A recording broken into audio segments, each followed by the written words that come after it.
Léa Druquet, quand on s'appelle Druquet, ça n'aide pas. La nièce de Michel Druquet revient sur le grand malentendu de sa carrière. Depuis le 7 février 2018, Léa Druquet est à l'affiche de Jusqu'à la garde. Multiprimé dans plusieurs festivals, le film a notamment reçu 2 Lions d'argent à la dernière Mostra de Venise, celui de la mise en scène et celui du premier film. L'actrice incarne une mère de famille tout juste divorcée, dont la garde partagée vire au cauchemar psychologique. Dans Paris Match, Léa Druquet, 46 ans, revient sur ses débuts. La fille du médecin et chercheur Jacques Druquet, est la nièce de l'animateur, à la popularité sans pareille, Michel Druquet. Selon elle, porter ce nom ne lui pas avoir ouvert de porte, et a plutôt même créé des malentendus. Une actrice a besoin d'un peu de mystère.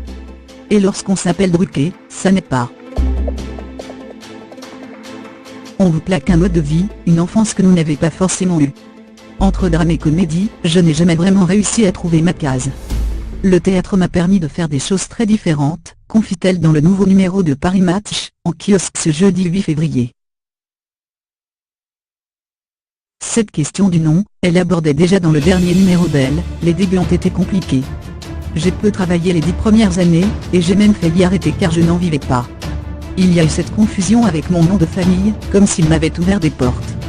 Ça n'a pas été du tout le cas.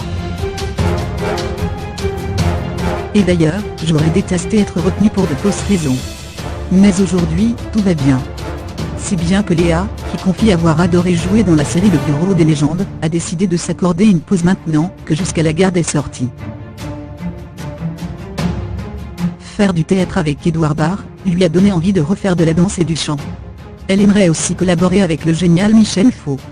C'est à ses envies qu'elle se consacrerait un temps, mais aussi à sa petite Martha, née le 11 juillet 2014, de ses amours avec Julien Rambaldi.